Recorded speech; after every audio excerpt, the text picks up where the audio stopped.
Irmãos, a nossa vida cristã, existe um combustível espiritual, o que realmente faz a gente se mover, realmente se dirigir e encaminhar a sua vida. Nesse sentido, para que a gente possa viver uma vida cristã saudável e também que sempre desenvolvida e amadurecida, que a gente necessita espiritualidade. Espiritualidade, que como eu já disse, é combustível espiritual. Sem combustível, nenhum carro luxuoso ou veloz se anda. Já imaginou um tanque esgotado, que não tem nenhum pingo de gasolina a mais? Como que você vai ligar? Como que você vai andar? E nós conhecemos muito bem esse Fórmula 1, né? Como a rivalidade e comparação da sua tecnologia e luta entre não somente pilotos, mas sua equipe, que investe com a rapidez e exatidão, é uma coisa fabulosa, né? Mas no meio dessa competição, cada tem um pit stop, né, que tem que parar para reparar pneus, alguns problemas, e também encher seu tanque, porque tem que ter combustível para correr. E também tem um momento exato para encher tanque, trocar pneu, e eles calculam bem. Se erra alguma coisa, e realmente eles vão perder sua classificação. Imagina, quando eu quase chegando à última volta, o último momento de pit stop, não precisa encher todo o combustível, que vai levar mais tempo, porque lá é 1 segundo, 2 segundos, faz grande diferença. Então, eles têm que injetar exatamente a quantidade que é necessária para terminar essa competição. Então, tudo é calculado. Nossa vida é assim também, para que a gente viva essa vida espiritual, realmente essa vida cristã sadia, abençoada, a gente tem que ter a maturidade da sua vida espiritual. Nesse sentido, essa profunda espiritualidade é combustível essencial que faz mover a nossa vida cristã. Mas já imaginou, por causa disso, tanque de gasolina de Gol, quase metade do seu tamanho próprio? Não dá. Isso vai ter problema, porque de acordo com o seu tamanho, proporcionalmente, e que toda fábrica de automóveis se prepara tamanho de tanque de gasolina.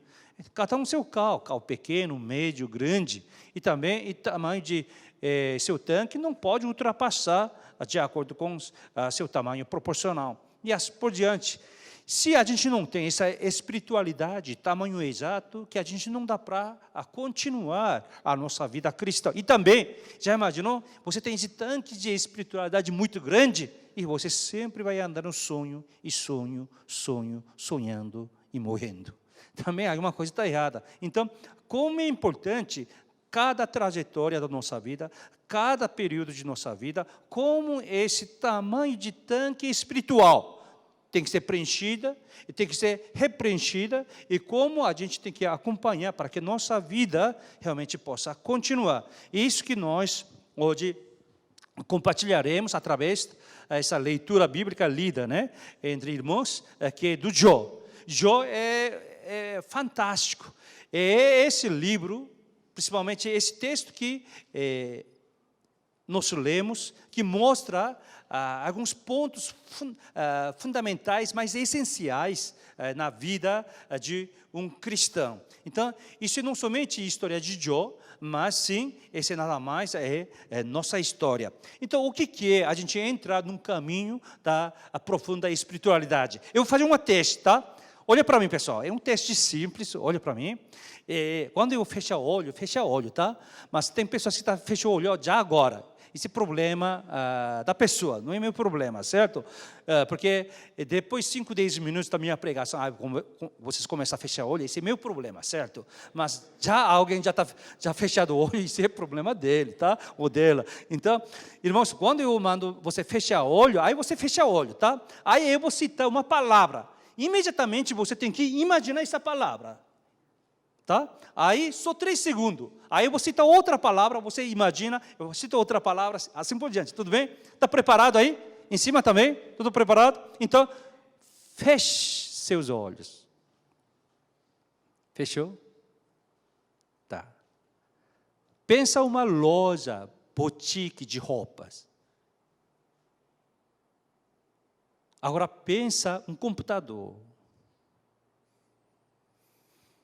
Agora pensa uma pedra. Agora imagina água. Agora imagina árvore. Podem se abrir olhos. Tem pessoa que ainda fechou o olho. Peraí, esse tem problema. Agora pode abrir seus olhos. Tá bom. Quando eu falei, uma roupa de loja, assim, loja de roupa, boutique, assim, boutique, o que você imaginou? Tem alguns que trabalham com esse ramo, acho que talvez você lembrou sua loja. Ou, mesmo que você lembrou uma loja, que a pessoa sempre tem admiração de, eu tenho vontade de abrir uma loja lá dentro daquele shopping center, tal, X. Aí você deve ter lembrado. Ou alguém que viajou, tal, pode lembrar uma loja onde você queria comprar roupa, assim por diante, através da sua experiência. Quando eu fecho o olho, eu lembro lojas, principalmente eu lembro um corredor de lojas, lá no Hotel Encore, é um hotel que chama Wynn, lá no Las Vegas, que é o último hotel que foi inaugurado, tá? Por enquanto. Está construindo outro, esse é o último hotel que foi inaugurado. Lá tem um corredor de boutiques. Tem Chanel, Gucci, Ferragamo e Chanel e todas as mulheres que se matam para comprar Louis Vuitton. Lá tem toda, a Giorgio Armani, tem todo tipo, está lá. Aí dá para imaginar. Lojas cheias de lojas de boutiques, assim, lindas. Lá dentro, lojas está cheio de turistas chineses lá, comprando. Lá. Por que está rindo? Isso é realidade, pessoal. É eles que fazem girar o mundo. Tá? Quando eu falei computador, o que você imaginou? Tem alguns que imaginaram um computador, aquele monitor, aquele pesado, daquele tamanho que você pode ser substituído pela arma, né, para matar alguém, que é aquele tamanho, peso. Ou, quando eu falei computador, alguém pensou assim, só letra computador. Né? Ou alguém que, por exemplo, no primeiro culto tem membros que trabalham no Samsung. Né? Então, alguém lembrou aquele linha de produção, cheio de computador levantando assim. Depende da pessoa, da sua experiência, pelo seu conhecimento. Mas quando eu falei pedra, que pedra que você pensou? Pedra na rua? Pedra no caminho? Pedra no caminho que está atrapalhando a sua vida? Que pedra? Eu lembrei uma pedra, por exemplo, eu fechei o olho, pedra lá na Califórnia, né, chama Yosemite, lá tem uma El Capitan, né, aquela pedra, uma montanha inteira e uma rocha só. Uma montanha inteira foi feita de uma rocha. Qual pedra que você pensou? Quando falei a água, pode pensar até um copo da água, e alguém deve ter pensado até oceano, sem fim. Quando eu falei a árvore, alguém pensou árvore, alguém pensou floresta, alguém pensou até aquele selva tão virgem, tão cheia de Amazônia. Pode pensar. Se falou uma árvore, pensou uma árvore, nada mais, e disse, eu gostaria, se tiver tempo, eu gostaria de visitar essa ilha que fica uma região sul do Japão, chama Yakushima, essa ilha. Essa ilha é muito famosa por causa de uma árvore. Uma das árvores que viveu mais longa vida face da terra. Essa árvore tem apelido, nome, chama Jomonsgi. Esse Jomonsgi tem vida de 7.200 anos da vida. 7.200 anos. Essa árvore, você vê, sua árvore parece um velho homem. Sua aparência é figura. Mas eu lembro a árvore. Lembro, até tem alguns daqui, viajaram comigo na África do Sul para visitar Victoria Falls, lá no Zimbábue. Quando a gente entra no Zimbábue, fizemos missão no Moçambique, saímos lá, entramos em Johannesburg, depois entramos no Zimbábue, cidade, capital Harare, depois passou Bulawayo, significa campo de batalha de sangue, e lá passando, para chegar a Victoria Falls, que é divisória entre Zimbábue e Zâmbia, e lá chegando lá, cheio de árvore, chama Baobab. Esse baobab, cada árvore que fica no deserto africano, que eles têm vida média mais ou menos 2.000 anos de vida. 2.000, 2.500, 3.000. Quando a gente olha essas árvores, fica realmente impactado, porque quando Jesus Cristo nasceu, essa árvore já estava aqui. Imagina, Jumansky, essa árvore japonesa que tem 7.200 anos da vida. Essa montanha é muito famosa, Yakushima, porque lá na entrada diz que tem uma outra árvore, chama árvore de casal perfeita. Tem duas árvores, só que duas árvores, seus galhos se esticou como se fossem mão dadas. Dois galhos foram cruzados e foram amarrados assim, naturalmente. Marido, a árvore, idade é 3.000 anos. Esposa nasceu 1.000 anos atrás, 2.000 anos de idade. Essa ramificação, esse galho para estender, para encostar outro galho, levou 500 anos. Essa é uma árvore. O que você imagina? Esse é o nosso desafio, através dessa palavra de Deus. Como que você entra num caminho da profunda espiritualidade? A primeira frase que eu gostaria de compartilhar com irmãos é nada mais. Para entrar nesse caminho, devemos capacitar a imaginação para podermos desenhar ideia inovadora de Deus.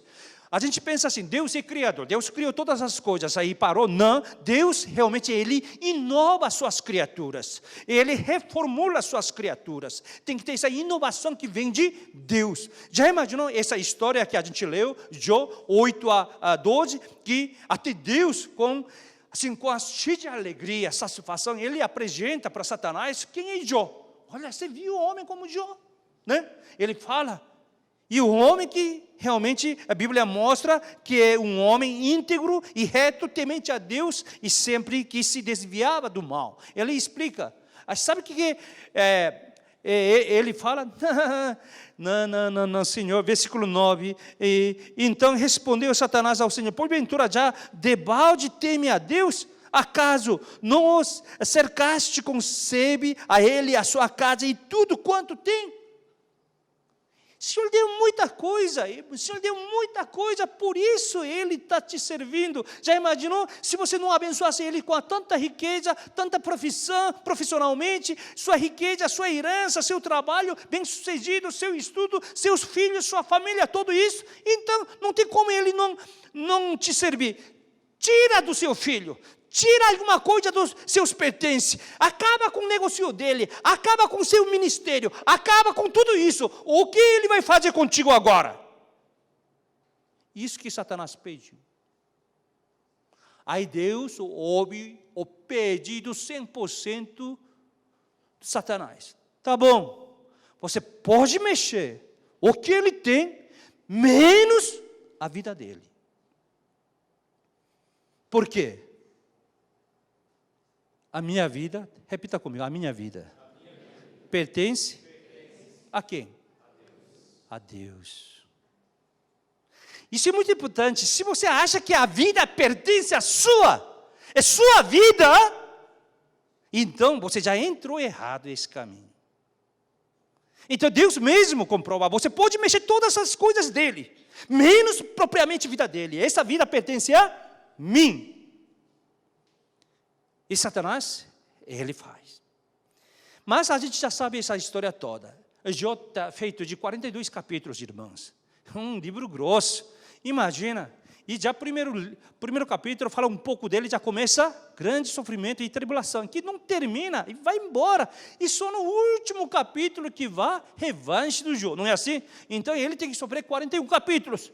Quem tem paciência, quem tem capacidade de sofrer e aguentar tudo isso? Mas dá, né? Se realmente o nosso final feliz, final vitorioso é garantida. E ver que realmente você vai sobreviver, ainda você vai relevantar, então quem que não lutaria? Só que falta de o quê? Sua capacidade da imaginação espiritual. O que você fechou e o que você imaginando. E você tem que ver. Não somente essas coisas que eu falei, quando você fala o nome do seu filho, até que ponto você imagina? Biblicamente, irmãos, toda essa imaginação tem que ter seu destino, tem que ter seu ponto final. Repita comigo, meu ponto final é onde eu quero chegar. É esse ponto final. Se você não define onde você quer chegar, isso não tem fim. Isso tem que continuar. Você não sabe, a sua ganância que agora atropela tudo. Você tem que definir. Se você definiu, precisa mais, não se preocupe, Deus vai mostrar tudo. Aí, mas até ali que você vai chegar. Aí, se vê que você vai continuar, Deus abre a porta. Aí Deus mostra outro caminho, que até onde você deveria chegar. Assim por diante. Só que a gente tem que ter ponto final, aonde a gente quer chegar. E essa a vida espiritual. E assim que a gente começa a aprender. Então, irmão, para a gente desenvolver essa riqueza da profundidade, da profunda espiritualidade, existe seus fundamentos, 4 fundamentos. É a segunda frase. Vamos ver? E nada mais para fazer isso, a capacidade de imaginação é baseada em 4 fundamentos, né? O que está escrito, vamos lá, versículo 1 do Jó, primeiro versículo, né? A gente leu 8 a 12, mas agora vamos ler primeiro versículo do Jó. Todo mundo junto. Havia um homem na terra de Uz, cujo nome era Jó, homem íntegro, reto, temente a Deus, que se desviava do mal. Disse, a Bíblia começa assim, essa tradução portuguesa é perfeita, fez bem do original mesmo. Havia um homem na terra de Uz, havia um homem. A Bíblia mostra, não somente a história de Jó, a história dos homens. Havia um homem, em inglês está escrito assim, there was a man. Havia um homem. Havia um homem, terra que se chama Uz. Uz, sim, Uz é perto de Ur. Ur é onde Abraão nasceu, onde Deus chamou Abraão, do Ur. Esse Ur ficou famoso por causa de Abraão, porque em meio de muitos ídolos, um homem ouviu a voz de Deus e que realmente obedeceu, deixou toda a sua parentela, seus parentes, realmente ele saiu daquela terra. E agora, quase próxima a Ur, agora esse Uz, tem um outro homem de Deus, se chama, cujo seu nome é o quê? Jó. Havia um homem, essa terra, Uz, uma terra severa, essa terra é maldita, essa terra é ruim, mora muitos ladrões, porque a gente quando vê sofrimento, tribulação de Jó, vem muitos saqueadores, a região não era segura, igual São Paulo. Havia um homem na terra de São Paulo, isso que falando. Só que esse homem se chamava Jó, ele era íntegro, ele era reto, ele era temente a Deus. E ainda ele se desviava do mal. Esses são 4 fundamentos. Entre esses 4 fundamentos, integridade, e segundo é retidão, terceiro o quê? Reverência, a temor a Deus, e quarto é desviava do mal. Esses 4. Mas entre esses 4, ponto mais culminante, ponto mais núcleo é terceiro, reverência, temor a Deus. Isso que vadiava. Ele realmente, o que é temor a Deus? Em qualquer hipótese, ele cultuava a Deus. Ele louvava a Deus. Isso era inegociável. Já mostra, ele fazia grande festa para os seus filhos, aniversário, até suas filhas, chamava todo mundo, mas dia seguinte sempre tinha culto da purificação. Sempre culto. Isso não negociava. Por quê? Até diabo usa isso. Vamos voltar, versículo 8 de hoje que nós lemos. Vamos ler todo mundo junto, 8. Perguntou ainda o Senhor a Satanás: observaste o meu servo Jó? Porque ninguém há na terra semelhante a ele, homem íntegro, reto, temente a Deus, que se desviava do mal. Então respondeu Satanás, vamos ler todo mundo junto. Então respondeu Satanás ao Senhor: porventura Jó debalde teme a Deus? Ele usa justamente esse, ele não fala sobre integridade, ele não fala para a retidão, ele não falava desviar do mal, mas ele usa que, por acaso ele teme a ti? Também você abençoou tudo isso? Você acha que ele não vai te adorar? Será que ele não faz missão? Ele não serve fonte? Ele não serve essas coisas? Tanta coisa que você abençoou, e agora você tira um por um. Ele vai parar tudo, ele vai largar, ele vai te ofender, vai te xingar. Faz isso. Esse ponto núcleo é nada mais culto a Deus. Em hipótese alguma, você não pode deixar de adorar Deus. Aqui disse assim, então qual é essa visão, olhar de Deus? Aí que a gente tem que desenvolver essa capacidade da imaginação. Irmãos, o que é integridade para um homem? Quando a gente chama aquele homem íntegro, irmão, quem falou integridade é Jesus Cristo. Exatamente que ele fala o que é integridade de um homem. Nada mais, Mateus 6, 24, ele fala, aquele que não tem ânimo duplo, aquele que não tem dois corações, aquele que não serve Senhor e, ao mesmo tempo, a riqueza. Esse não tem. E quem fala isso no Novo Testamento, nada mais, a Tiago, capítulo 1, versículo 8. Você não pode ter duplo ânimo, você não pode ter duplo coração. Então, o que é integridade diante de Deus? Um coração. Esse é o homem íntegro. Porque é somente ele que quer satisfazer a Deus. Está servindo, está lutando, está adorando por causa de Deus. Por causa do Senhor Jesus Cristo que morreu por nós. Imagina, pessoal, até o Senhor Jesus Cristo disse, o rico entra no reino de Deus, é mais fácil o camelo entrar o quê? Fundo de agulha, é mais fácil do que rico entrar no reino de Deus. E Jó entrou, um homem maior, rico daquela área, porque ele era adorador. Ele adorava a Deus, em hipótese alguma. Você vê como ele sofria quando aconteceu todo esse sofrimento, tribulação na sua vida, porque ele não podia adorar a Deus. É adoração. Ele não dava essa pergunta. Isso é inegociável. Até na minha família, com as minhas filhas, eu luto. E a gente conversa. Pode faltar escola, mas não pode faltar adoração. Não pode faltar culto. Onde você estiver, tem que adorar a Deus. E assim que você entende o que é integridade, esse já vem o que? Profundamente ligado com essa adoração, que só você adora esse único Deus, um coração só. Depois fala, ele é reto, retidão. O que é reto? Ele não mente. Será que ele nunca mentiu, Jó? Que não está escrito? Eu não acho. Essa palavra, quem traduziu bem, é em inglês. Em inglês, esse retidão, ele usa uma expressão de upright. Upright é retidão. Sabe o que é upright? É placed vertically. Você tem que colocar sua vida para cima. Essa é retidão. O que é isso? Viver olhando para o Deus. Essa é a retidão que a Bíblia explica. E ainda fala que ele desviava do mal. Não é que ele não precava. Essa tradução foi boa, isso mesmo. Em inglês está escrito assim, get away from evil. E quando você trabalha, não é que você não peca, não é que você que não erra. Quando você trabalhava, lutava a sua vida, você entrou no meio dessa maldade. Você encontrou pecado e você vê que você está dentro. O que você faz? Quero ver, você tem que sair. Isso que está falando. Sai daqui. Se você permanece, agora vai piorar. E isso que era Jó. Jó era o quê? Um homem íntegro. Significa o quê? Um coração só. Olha toda a Bíblia. Daniel, quando ele se firmou seu coração.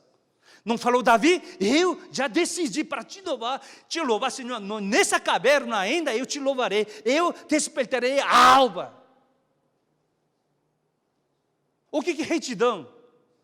Ele me entende ou não? Upright, olhando, fazendo sua vida para Deus. Então vai. Aí você que desviava do mal, e realmente sua maldade envolve, sua raiva envolve, sua ira contamina, aí você tem que parar. Irmãos, quando eu estava viajando lá na Coreia, né, junto com a pastor Agripino, né, com a equipe, subindo uma ilha chamada Jeju, é fantástico, a gente viajava. Como essa ilha é feita de um vulcão, né, então, todo ponto turístico famoso é sempre ligado com vulcões, né, então a gente subindo uma montanha assim, a gente um local que chama Nascer do Sol, né, monte culminante, chama assim, Santo Monte de Nascer do Sol, esse é o nome, né? Então nós subimos lá, né? Vimos. Aí quando a gente subia, na entrada da subida, tinha um monte de turistas. Cada vez que a gente subia degrau, é centenas de degraus, é muito alto. Quando a gente subia, seu caminho era estreito. Seu caminho era realmente muito cansativo e muito inclinação era forte, então subida não era fácil. E a gente subia. Quando a gente subia mais, era pouca gente. Quando subiu tudo. No topo da montanha, enxerga tudo. Enxerga tudo. Dá para ver tudo. Mas na subida, não dá para ver. Quando a gente sobe, a gente para. A gente enxerga o que está acontecendo. Irmãos, lembra bem. Se Jó soubesse que Deus está fazendo uma intervenção inovadora para reformar, reabençoar a vida de Jó, mas ele não tinha essa capacidade de ver, mas ele consegue realmente aguentar pacientemente. Por isso, quem fala sobre paciência, especialmente do livro do Tiago, né? Você lê Tiago capítulo 5, e fala claramente, versículo, acho que 9, 10 diante, fala, a gente tem que falar, versículo 11, tem que aprender paciência do Jó. Meio das tribulações e sofrimento, como Deus, pela sua misericórdia, a sua graça, como renova a vida de Jó, pela sua paciência do Jó. Vamos ler versículo 11, todo mundo junto?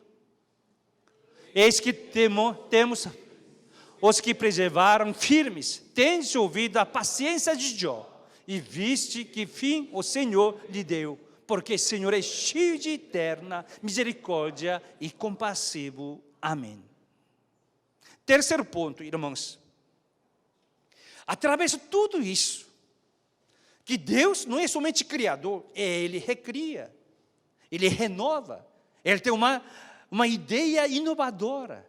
Agora, o que falta é minha espiritualidade, com a minha espiritualidade que eu posso imaginar todas essas coisas, que aprender a viver. Essa imaginação, sua capacidade de desenvolver e amadurece através de 4 fundamentos: integridade, retidão, reverência a Deus e desviar do mal. Mas esses 4 fundamentos têm o principal, o núcleo, que é a adoração, reverência, temor a Deus. Porque isso que Satanás aplicou. Se você tira essas coisas, ele não vai te adorar. Ele vai desistir, ele não vai te servir, ele não vai fazer mais nada. Então ataca essa parte. Complica o negócio dele, complica a vida dele, complica a relação, complica tudo a sua vida. Até colocar uma doença na vida dele. Você vai ver. Aí, e ele não perde essa adoração. E aí a gente tem que aprender essa integridade, esse primeiro um dos fundamentos, e nada mais o que? Ter um coração só. Entenda essa retidão, upright. É realmente uma retidão para cima, para Deus. E não é que nós não pecamos, não é que nós não erramos. Do pecado, do erro, maldade, a gente começa a desviar e sai do lugar. E aí a gente para continuar. Através de todo esse processo, frase 3, vamos ler todo mundo junto? E ao ser moldado em meu caráter, devo ter a certeza da proteção de Deus. Isso que você tem que entender. Através do meu caráter, sim, Deus vai manifestar as suas coisas, as suas obras, através do meu caráter. Mas lembra bem, meu caráter também, que Deus criou. Mas isso tem que ser inovadora, tem que renovar, tem que ser moldado, para que nossa vida pertence à natureza divina. Quem fala isso é Pedro. 2 Pedro, capítulo 1, versículo 4. Né? Vamos lá, versículo 4.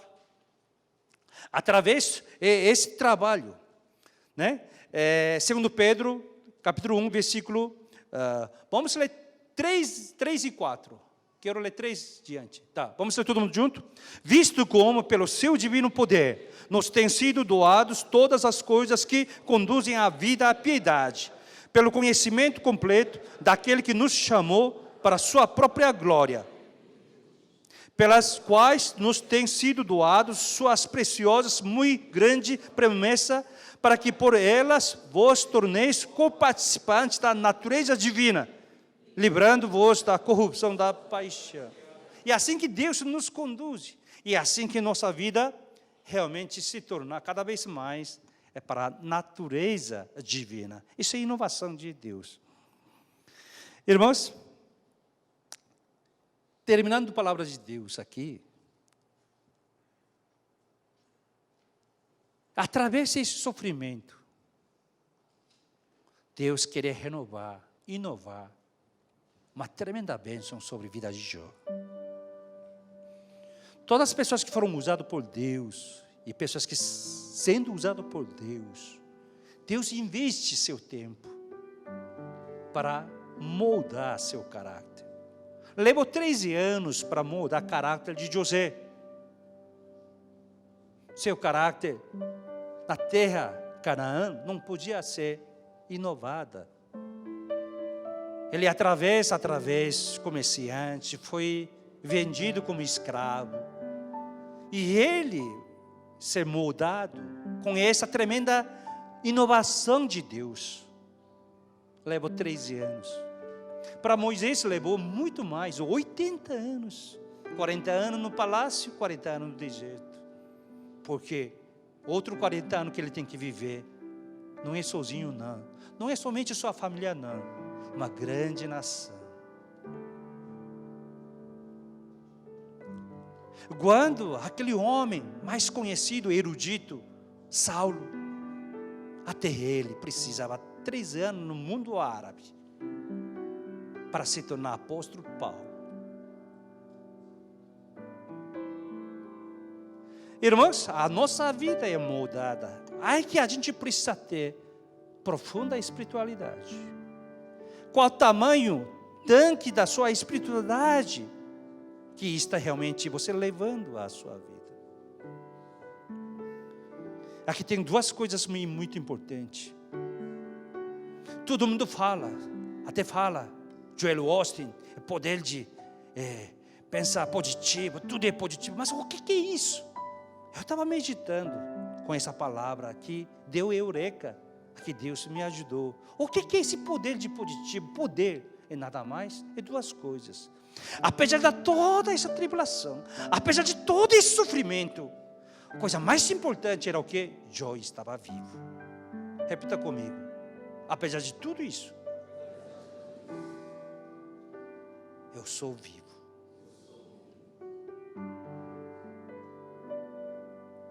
Segundo,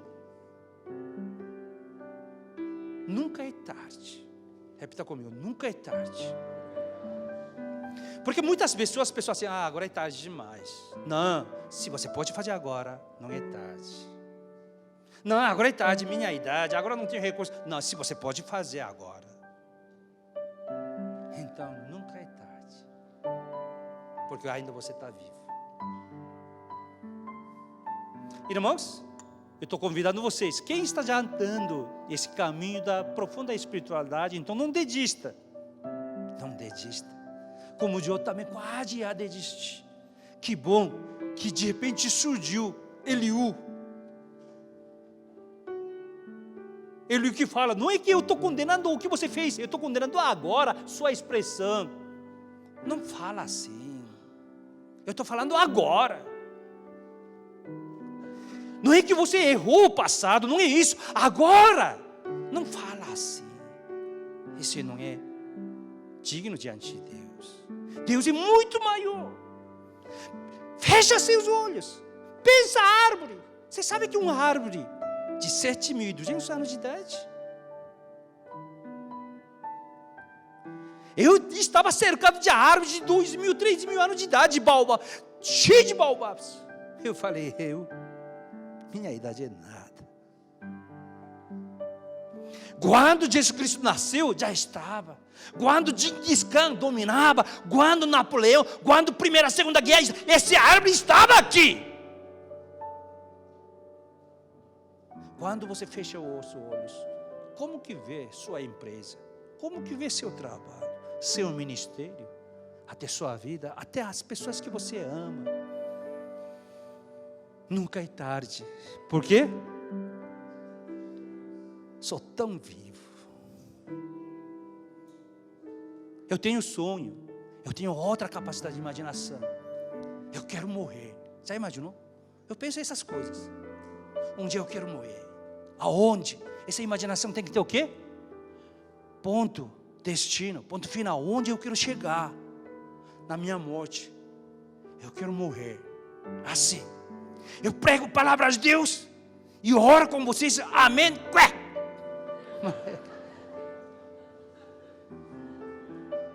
Não é espetáculo. Quero morrer assim. Aí eu desafio para vocês também. Você é presbítero, você é ofa, você é alguém, cultua aqui bem. Até pastor impetrou bênção, tal, terminou. Até pós-lúcio, tocou tudo. Ainda aquele irmão estava orando. A pessoa, o culto já terminou, mas a pessoa orando. Chegou lá, a pessoa já passou. Não é fantástico? Acho que ninguém quer morrer. Não, quando chegar a idade, viva bem, pessoal, viva bem, viva bem. Também, o pessoal pode pensar, não, eu quero morrer quando dormindo. Também tá. Mas imagina, isso que vai acontecer. Deus nos ajude. E convido vocês, agora, nunca é tarde, entra nesse caminho da profunda espiritualidade. Oremos.